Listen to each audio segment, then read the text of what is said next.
रहीम अस्सलाम वालेकुम व्यूवर्स, मेरा नाम डॉक्टर साहिब महमूद है। आज एक नई वीडियो के साथ आप खिदमत में हाजिर हुए हैं। मैं उम्मीद करता हूँ आप सब खैरियत से होंगे। आज की वीडियो जो है ये इस हवाले से बड़ी इंपॉर्टेंट होती है कि आपको पता है कि आप जब भी डेयरी फार्म स्टार्ट करते हैं तो आप एनिमल्स जो बाई करके लेके आते हैं तो वो एक ख़ास अमाउंट के तहत आपको एनिमल मिलते होते हैं मार्केट से। और हम हमेशा प्रेफर करते हैं कि जानवर जो हों वो प्रेग्नेंट होते हैं और उनकी अगर हम प्राइस की बात करें तो वो हाईएस्ट प्राइस पे लेके आते होते हैं। लेकिन किसी भी डेयरी फार्म का अगर हम प्रॉफिट देखें कि वो किस तरह करता है या उसकी ग्रोथ देखें तो वो डेफिनेटली ऐसे होता है कि आपने एक स्पेसिफिक नंबर जब लेके आते हैं तो जब उसको आपने इंक्रीज करना होता है तो उसका बेस्ट तरीका ये होता है कि आपके फार्म पे जो बच्चे पैदा होते हैं वही जाके आगे साल बाद 2 साल बाद आपके एनिमल्स जो हैं वो दूध में कन्वर्ट हो जाते हैं, यानी बड़े हो जाते हैं। तो इस तरह आपके फार्म पे नंबर जो है एनिमल्स का वो हर साल जो है वो बढ़ता जाता होता है। और यही एक बेस्ट तरीका समझा जाता है कि अपने फार्म के एनिमल पैदा करके उनको नंबर इंक्रीज किया जाए, क्योंकि अगर हम बाहर से बाय करते हैं तो वो बहुत महंगे हमें एनिमल्स जो है वो मिलते होते हैं। और इसी तरह अगर हम मार्केट में देखें कि छोटे बच्चे हमें अवेलेबल होते हैं या नहीं तो बहुत मुश्किल जो है वो आपको छोटे बच्चे जो हैं वो मिलते होते हैं, या अगर मिलते भी होते हैं तो आपको उनकी क्वालिटी का नहीं आइडिया होता कि वो आगे जाके क्या करेंगे। तो ये एक बेस्ट तरीका होता है कि आप अपने एनिमल्स पे अच्छा सीमन यूज करके अच्छे जेनेटिक्स के बच्चे ले आए फार्म पे और उनको आप तैयार करके अपने एनिमल्स को जो है वो रिप्लेस करें और अपने फार्म का नंबर जो है वो बढ़ाते जाएं। अब यहाँ पे एक बहुत इंपॉर्टेंट चीज़ है जिसको आज हम डिस्कस करने चाह रहे हैं कि हम किस तरह अपने फार्म पे जो बच्चों को जो है वो ग्रोथ करवाएं ताकि वो एक अच्छी हीफर में या कल को एक अच्छा मिल्किंग वाला एनिमल हमारे फार्म पे बने। तो जेनेटिक्स डेफिनेटली रोल अदा करती है, लेकिन उसके बरअक्स अगर हम देखें तो आपकी जो बच्चों की ग्रोथ होती है उसके पीछे न्यूट्रिशन और मैनेजमेंट ये भी एक बहुत बड़ा फैक्टर होता है। आप चाहे एलीट नस्ल का बच्चा ले लें अगर, लेकिन अगर आपने उसकी जो न्यूट्रिशनल रिक्वायरमेंट्स हैं या उसकी जो मैनेजमेंट है वो पूरी नहीं करेंगे तो वो एक अच्छा एनिमल कभी भी फ्यूचर में नहीं बनेगा। और अगर आप उस पर इन्वेस्टमेंट देखें तो आप 2 साल उस जानवर को खिलाते हैं अपने फार्म पे, एक स्पेसिफिक जो अमाउंट है उस पर लगाते हैं, लेकिन अगर हम उसको अच्छे तरीके से नहीं पाल सकते तो वो क्या होता है कि हमें 2 साल बाद वो एनिमल इतना अच्छा परफॉर्म नहीं करके देता और अल्टीमेट हमारे फार्म पे वो जो है वो हमारी उम्मीदों पे भी पूरा नहीं उतरता और वो प्रॉफिट भी उस तरह नहीं बनाता। तो इसमें अब बेसिक जो अभी मैंने एक इसी वीक में 2-3 फार्म्स पे चक्कर लगाया है तो सबसे जो छोटे फार्मर्स हैं उनका सबसे बड़ा जो मसला है और उनको पता भी नहीं होता कि वो अपना किस तरह लॉस कर रहे होते हैं, वो होता है बच्चों की ग्रोथ में। एक क्लिप मैंने पीछे लगाई है, उसमें अगर आप देखें तो उसमें आपको जो बच्चे नजर आ रहे हैं वो 1 दिन से लेके महीने तक हैं, लेकिन आप देखें कि उनको उन्होंने सबस चारा दिया हुआ है। और अगर मिल्क की बात करूं उनकी तो मिल्क वो इस टाइम उनको 3 लीटर जो है वो पर डे पिला रहे हैं। अब इस खुराक के साथ आपका बच्चा जो है वो कभी जो है वो आपको जो उसकी एक्चुअल ग्रोथ बनती है वो नहीं दे सकता। तो अब इसका नुकसान क्या होता है कि एंड पे वही बच्चे जो हैं जब वो हीफर्स में कन्वर्ट होते हैं तो वो 17-18 महीने की, इवन 20-20 महीने की बछड़ियां होती हैं, लेकिन फिर भी वो अपना बॉडी वेट या हाइट वो उस तरह नहीं अचीव कर पाते जितना कि एक हीफर को होना चाहिए जब हम उसको टीका रखें। तो इसके अगर हम कैलकुलेशन करें तो आप ये समझ लें कि वो 3 साल में पहला बच्चा लेते होते हैं या 30 महीने से ऊपर पहला बच्चा लेते हैं। तो इसको अगर हम कैलकुलेट करें तो आप तकरीबन 1 लैक्टेशन जो है उस जानवर की ज़ाया कर जाते हैं। और सेकंड अगर हम देखें तो क्योंकि उसकी ग्रोथ उस तरह नहीं होती तो वो एनिमल उस तरह प्रोडक्शन में भी हमें इतना अच्छा परफॉर्म करके नहीं देता और दोबारा उसको प्रेग्नेंट करना भी उसी तरह आसान नहीं होता।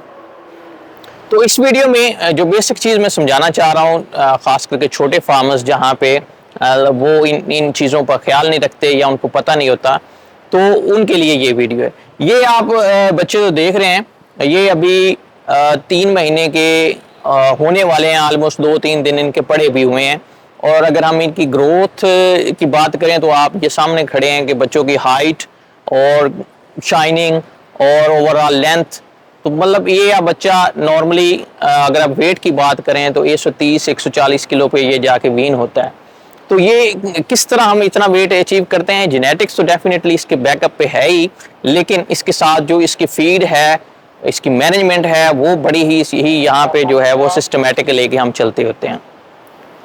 तो अगर इसमें आप जनरल मैं आप डिस्कशन करूं तो वो ये होती है कि देखें, आपका बच्चा शुरू में ग्रोथ कर रहा होता है तो उसको हाई प्रोटीन चाहिए होती है, और एनर्जी की अगर बात करें तो वो इतनी ज़्यादा नहीं चाहिए होती, क्योंकि हमारा मकसद उसको ग्रोथ कराना है, उसकी हाइट लेना है, और वेट ऑटोमेटिकली साथ आ जाता है। तो यहाँ पे दो सोर्स जो मेजर होते हैं वो बच्चों की 3 महीने तक रिक्वायरमेंट पूरी करते हैं। वो पहला होता है आपका दूध, और दूसरे नंबर पे होता है आपका काफ स्टार्टर या वंडा।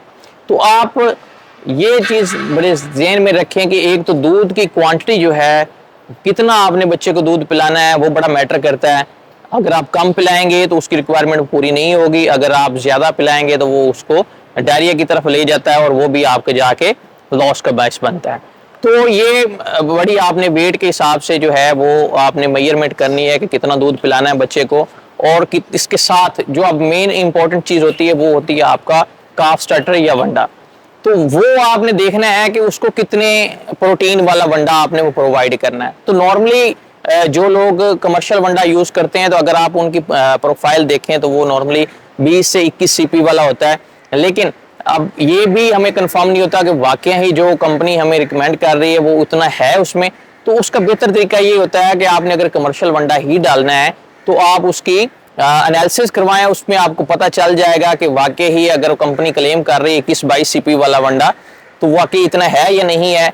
साथ उसकी आप एनर्जी चेक कर लें, साथ उसका आप यूरिया का लेवल चेक कर रहे हैं, क्योंकि यूरिया जो है वो बच्चों की ग्रोथ के लिए जो नुकसानदेह बायस बनता है। तो ये चीज़ें आपने उसमें चेक करनी है।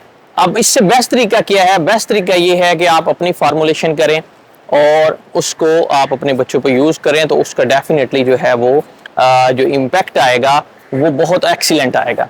अब मैं नॉर्मली जो फार्मूलेशन यूज़ करता हूँ वो डेफिनेटली हर बंदा अपने हिसाब से यूज़ करता है। तो मेरी जो काफ स्टार्टर की फार्मूलेशन होती है उसकी जो अगर प्रोटीन की मैं बात करूँ तो मैं उसको 26-27 प्रोटीन पे रखता होता हूँ, जो कि नॉर्मली बहुत सारे लोग नहीं यूज़ करते होंगे। लेकिन मेरा यूज़ करने का मकसद ये होता है कि ये इतनी हाई प्रोटीन वाली जो काफ स्टार्टर होता है वो मोस्टली हम शो वाले एनिमल्स के लिए यूज़ करते होते हैं। तो लेकिन क्योंकि मेरा ओवरऑल फोकस होता है अपने हर्ड पे, मैं हीफर्स को उस तरह तैयार करता हूँ कि वो 10 से 12 महीने के इन बिटवीन हम उसको 400 kg अचीव करके उसकी एआई कर देते हैं। और वेट के साथ साथ जो हाइट है वो भी बड़ी मैटर करती है। अब ये बच्चा आप देख रहे हैं, इसकी अगर आप बर्थ देखें तो 3.8-25 है। सो इट्स मीन ये अभी जब आज मैं वीडियो बना रहा हूँ तो ये तकरीबन आज 3 महीने का पूरा हुआ है। लेकिन अगर इसकी आप ग्रोथ देखें, इसका आप ओवरऑल देखें, शाइनिंग देखें, लेंथ देखें, तो ये नॉर्मली आपको लगेगा कि 4-5 महीनों का बच्चा है। लेकिन ये अब जस्ट इसकी टैग के ऊपर डेट भी मेंशन है तो ये 3 महीने का है। तो ये इतनी हाई फाई ग्रोथ और इतनी हाइट जो है वो फीड के जरिए जो है वो चीज़ें अचीव की गई हैं। जेनेटिक्स डेफिनेटली हमारे पास टॉप एंड की जेनेटिक्स है, लेकिन स्टिल इसके साथ साथ इनकी न्यूट्रिशन की रिक्वायरमेंट भी आपको पूरी करनी चाहिए होती है। तो ये बेसिक था। इस पे डेफिनेटली मैं आपको डिफरेंट ग्रुप्स अगर दिखाऊं तो आप मेरी बैक साइड पे देखेंगे तो वो 7-1 महीने वाले बच्चे हैं, और उसके पीछे देखेंगे तो महीने से नीचे वाले हैं। तो नॉर्मली हमने सेक्शनिंग की हुई है और उसी सेक्शनिंग के हिसाब से इनको जो है वो मिल्क फीड करते हैं। हम मोस्टली जो है 30 दिन तक बच्चा केज में रखते हैं, उसके बाद उसको ओपन करते हैं। तो इन शॉर्ट ये है कि आपने अगर अपना फ्यूचर सिक्योर करना है डेयरी फार्मिंग में तो आपका जो फोकस है वो मेजर काव्स पे होना चाहिए, काव्स की ग्रोथ पे होना चाहिए। तब ही जाके आप फ्यूचर में एक अच्छे जानवर को जो है वो अपने फार्म पे प्रोड्यूस कर लेते हैं, और वही जानवर आपका जो है वो एट द एंड प्रॉफिट में कन्वर्जन करता होता है। जी, तो ये आज की वीडियो थी। तो मैं होप कि आप लोगों को ये मैसेज क्लियर पहुंच गया होगा कि आपने काव्स को किस तरह अपनी जो है एक्सीलेंट एनिमल्स में कन्वर्ट करना है और किस तरह उनकी फीड को जो है वो मेजर फोकस करना है। तो इसके रिलेटेड अगर आपका कोई क्वेश्चन है तो मैं कोशिश करूँगा आप मुझे इनपुट्स करें, मैं उसका रिप्लाई करूँगा। इन काव्स के रिलेटेड अगर आपको मज़ीद इन्फॉर्मेशन चाहिए तो आप मुझसे पूछ सकते हैं, और वीडियो को लाजमी शेयर करें ताकि मैक्सिमम लोगों के पास ये जो मैसेज है वो पहुँच जाए, और ताकि हर फार्मर जो है वो इससे फ़ायदा उठा सके। और मज़ीद चैनल को भी सब्सक्राइब करें ताकि इस तरह की मज़ीद वीडियोज़ जो है बनाई जाएँ और आप लोगों के पास इस तरह इंशाल्लाह नेक्स्ट वीडियो में एक नए टॉपिक के साथ आएंगे। तब तक